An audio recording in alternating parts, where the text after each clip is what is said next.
ਇਹ ਸਤਿਕਾਰਤ ਹਸਤੀਆਂ ਹਾਜ਼ਰ ਹੋਈਆਂ ਨੇ, ਜੀ ਆਇਆਂ ਆਖਦਾ। ਸਤਿਕਾਰਯੋਗ ਗਿਆਨੀ ਜਗਜੀਤ ਸਿੰਘ ਜੀ ਹਰਖੋਵਾਲ ਵਾਲੇ ਸੰਤ ਗਿਆਨੀ ਜਗਜੀਤ ਸਿੰਘ ਜੀ, ਜਿਹੜੇ ਵਿਦਵਾਨਾਂ ਦੀ ਦੁਨੀਆ ਵਿੱਚ ਬੜਾ ਜਾਣਿਆ ਪਛਾਣਿਆ ਨਾਂ ਹੈ। ਖਾਸ ਕਰਕੇ ਸਤਿਗੁਰੂ ਨੇ ਇੱਕ ਨਜ਼ਰ ਰਹਿਮਤ ਕੀਤੀ ਹੋ, ਜਦੋਂ ਬੋਲਦੇ ਨੇ ਸੰਗਤ ਨਾਲ ਬੜਾ ਪਿਆਰ ਤੇ ਸਤਿਕਾਰ ਪ੍ਰਾਪਤ ਕਰਦੇ ਨੇ। ਸੰਗਤ ਦੇ ਸਨਮੁਖ ਹਾਜ਼ਰੀ ਭਰ ਰਹੇ ਨੇ। ਇੱਕ ਜੈਕਾਰਾ ਬੁਲਾਵਾਂਗਾ ਜੀ, ਬੋਲੇ ਸੋ ਨਿਹਾਲ। ਵਾਹਿਗੁਰੂ ਜੀ ਕਾ ਖਾਲਸਾ, ਵਾਹਿਗੁਰੂ ਜੀ ਕੀ ਫਤਿਹ।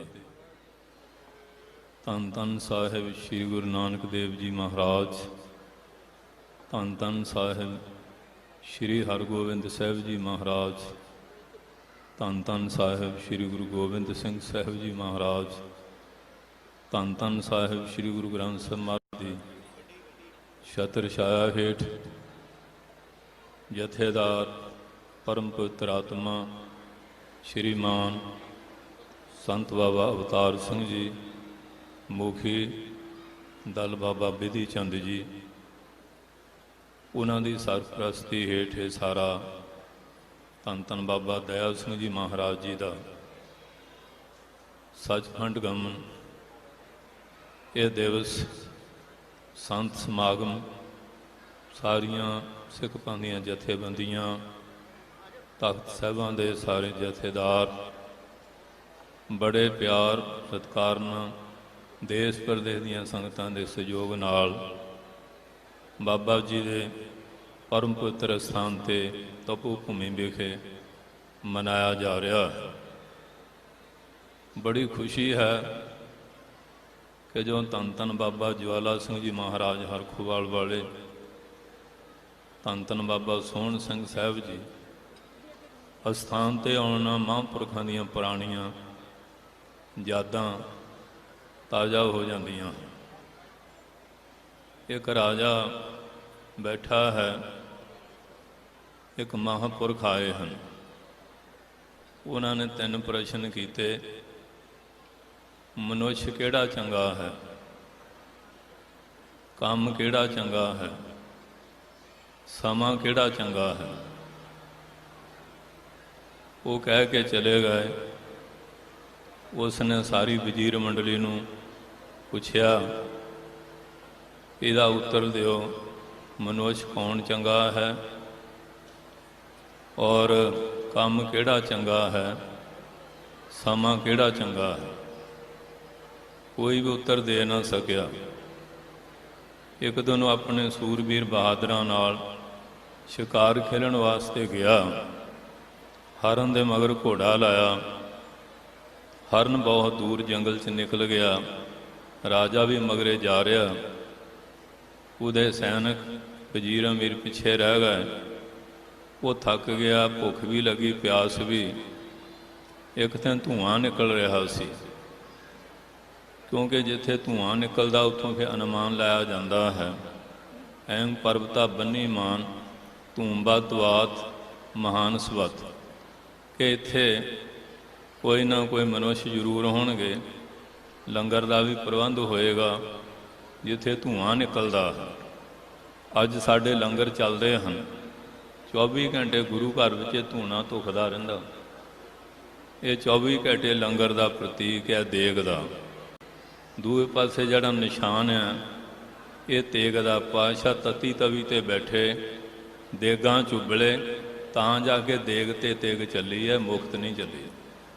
ਧੰਨ ਗੁਰੂ ਅਰਜਨ ਸਾਹਿਬ ਸੱਚੇ ਪਾਤਸ਼ਾਹ ਕਿਰਪਾ ਕਰਕੇ ਗਏ ਹੈ। ਉਹਨਾਂ ਦੀ ਬਖਸ਼ਿਸ਼ ਨਾਲ ਉਹਨਾਂ ਨੇ ਵੀ ਇਸ ਨਗਰ ਚਰਨ ਪਾਏ। 6ਵੇਂ ਪਾਤਸ਼ਾਹ ਜੀ ਨੇ ਵੀ।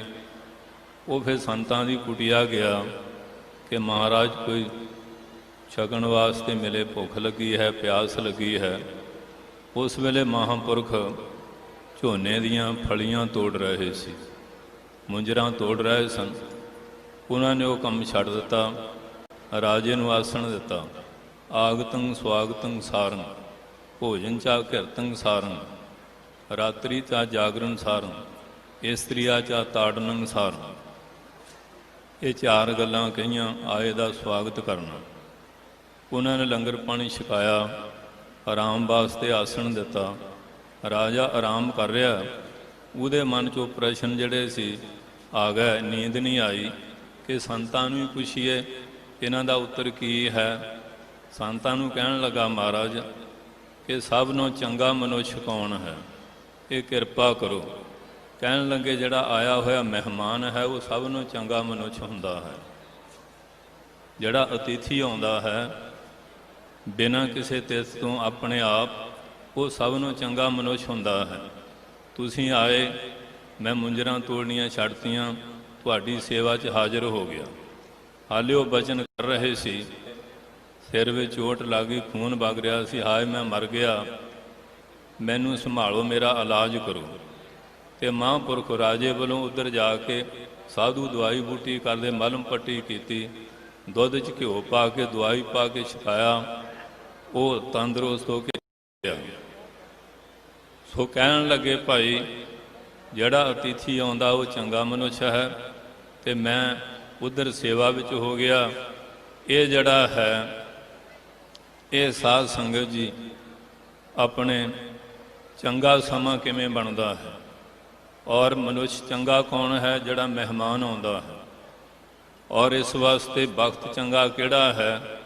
ਉਹ ਵਰਤਮਾਨ ਹੀ ਚੰਗਾ ਹੈ, ਕਿਉਂਕਿ ਜਿਹੜਾ ਭੂਤਕਾਲ ਨਿਕਲ ਗਿਆ ਉਹ ਤਾਂ ਆਪਣੇ ਹੱਥੋਂ ਨਿਕਲ ਗਿਆ, ਭਵਿੱਖ ਦਾ ਕੀ ਪਤਾ ਕਿਹੋ ਜਿਹਾ ਆਉਣਾ ਹੈ।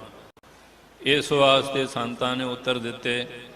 ਅੱਜ ਸਾਧ ਸੰਗਤ ਜੀ ਇਸੇ ਤਰ੍ਹਾਂ ਇੱਕ ਰਾਜਾ ਆਇਆ ਤੇ ਸੰਤ ਬੈਠੇ, ਕੁੱਤਾ ਬਹੁਤ ਭੌਂਕ ਰਿਹਾ। ਕਹਿਣ ਲੱਗੇ ਮਹਾਰਾਜ ਕੁੱਤਾ ਭੌਂਕਦਾ, ਕਹਿੰਦੇ ਭੁੱਖਾ ਹੈ। ਕਹਿੰਦੇ ਰੋਟੀ ਪਾਓ, ਫੇਰ ਭੌਂਕ ਰਿਹਾ। ਫੇਰ ਰਾਜੇ ਨੇ ਬਹੁਤ ਫੇਰ ਭੌਂਕ ਰਿਹਾ। ਕਹਿੰਦੇ ਕਿਉਂ ਭੌਂਕ ਰਿਹਾ? ਕਹਿੰਦੇ ਜਦੋਂ ਤੱਕ ਦੇਸ਼ ਦੇ ਰਾਜੇ ਜ਼ਾਲਮ ਹਨ ਇਹ ਕੁੱਤਾ ਭੌਂਕਦਾ ਰਹੇਗਾ, ਇਹ ਚੁੱਪ ਨਹੀਂ ਹੋਵੇਗਾ। ਇਹ ਉਹ ਸਥਾਨ ਹੈ ਧੰਨ ਗੁਰੂ ਹਰਗੋਬਿੰਦ ਸਾਹਿਬ ਜੀ ਮਹਾਰਾਜ ਦਾ, ਜਿਨ੍ਹਾਂ ਨੇ ਅਕਾਲ ਤਖ਼ਤ ਦੀ ਸਿਰਜਣਾ ਕਰਕੇ ਦੁਨੀਆ ਤੇ ਸੱਚ ਦੀ ਆਵਾਜ਼ ਨੂੰ ਉਠਾਇਆ। ਗੱਜ ਕੇ ਬੋਲੋ। ਤੇ ਬਾਬਾ ਬਿਧੀ ਚੰਦ ਜੀ ਸਾਰੇ ਜੰਗਾਂ ਵਿੱਚ ਸ਼ਾਮਲ ਹੋਏ। ਉਸੇ ਸੰਪਰਦਾ ਦੇ ਮਹਾਂਪੁਰਖ ਸ਼੍ਰੀਮਾਨ ਬਾਬਾ ਸੋਹਣ ਸਿੰਘ ਸਾਹਿਬ ਜੀ ਔਰ ਬਾਬਾ ਦਇਆ ਸਿੰਘ ਸਾਹਿਬ ਜੀ, ਅੱਜ ਸ਼੍ਰੀਮਾਨ ਜਥੇਦਾਰ ਬਾਬਾ ਅਵਤਾਰ ਸਿੰਘ ਸਾਹਿਬ, ਜਿਹੜੇ ਕਿ ਉਹ ਜਿਹੜੀਆਂ ਪਰੰਪਰਾ ਚੱਲੀਆਂ ਹੋਈਆਂ ਉਹਨਾਂ ਦੇ ਪੂਰਾ ਪਹਿਰਾ ਦੇ ਕੇ ਆਪਣੀ ਸੇਵਾ ਨਿਭਾ ਕੇ ਗੁਰੂ ਖਾਲਸਾ ਪੰਥ ਦੀਆਂ ਖੁਸ਼ੀਆਂ ਪ੍ਰਾਪਤ ਕਰ ਰਹੇ ਹਨ।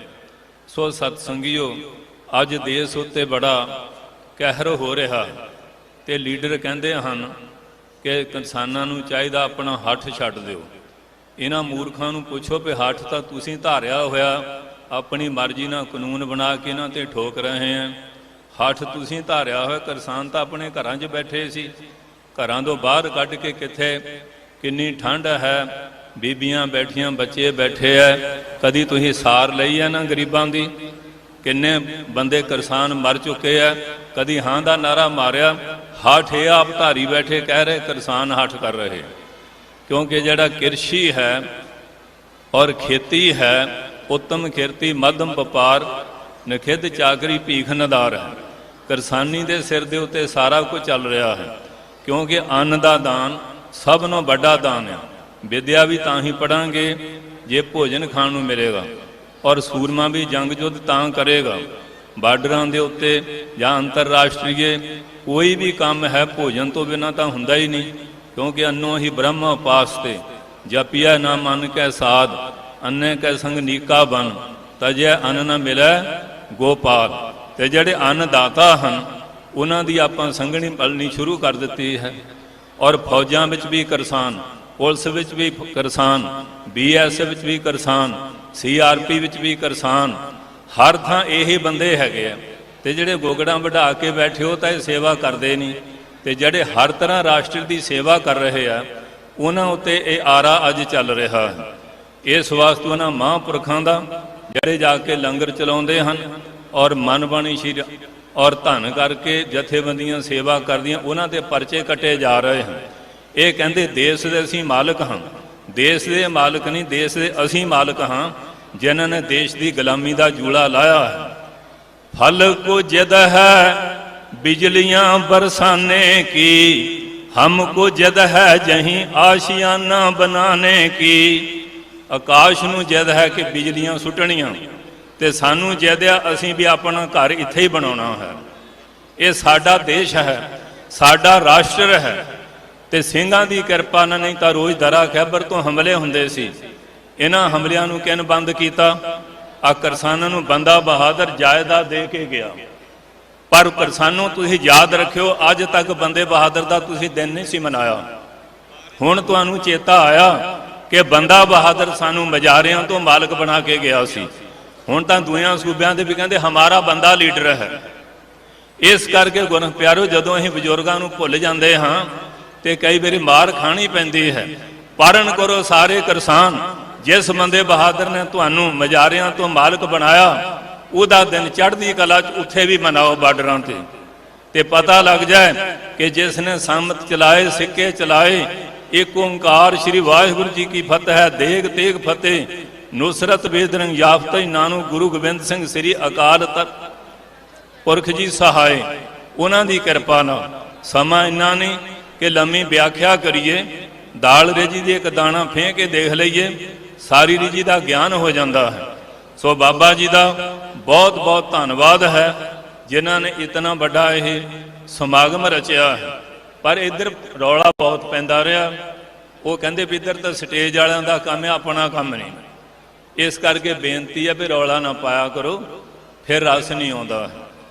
ਇਸ ਕਰਕੇ ਸਾਧ ਸੰਗਤ ਜੀ, ਬਾਬਾ ਜੀ ਦਾ, ਉਹਨਾਂ ਦੇ ਭੁਜੰਗੀਆਂ ਦਾ, ਸਾਰੇ ਪਰਿਵਾਰ ਦਾ, ਆਏ ਹੋਏ ਸਮੁੱਚੇ ਮਹਾਂਪੁਰਖਾਂ ਦਾ, ਸਾਰੀਆਂ ਜਥੇਬੰਦੀਆਂ ਦਾ, ਸਾਰੀਆਂ ਦੇਸ਼ ਪ੍ਰਦੇਸ਼ ਦੀਆਂ ਸੰਗਤਾਂ ਦਾ ਬਹੁਤ ਬਹੁਤ ਧੰਨਵਾਦ ਹੈ। ਤੇ ਮੋਰਚਾ ਫਤਿਹ ਕਰਨ ਵਾਸਤੇ ਅਰਦਾਸ ਵੀ ਕਰਿਓ, ਕਿਉਂਕਿ ਬਿਰਥਾ ਕਦੇ ਨਾ ਹੋਵੇ ਜਨ ਕੀ ਅਰਦਾਸ। ਅਰਦਾਸ ਵਿੱਚ ਬਹੁਤ ਵੱਡੀ ਸ਼ਕਤੀ ਹੈ, ਕਿਉਂਕਿ ਜੇ ਆਪਾਂ ਐਤਕੀ ਮਾਰ ਖਾ ਗਏ ਨਾ, ਫਿਰ ਆਪਾਂ ਨੂੰ ਬਹੁਤ ਥੱਲੇ ਡਿੱਗਣਾ ਪੈਣਾ।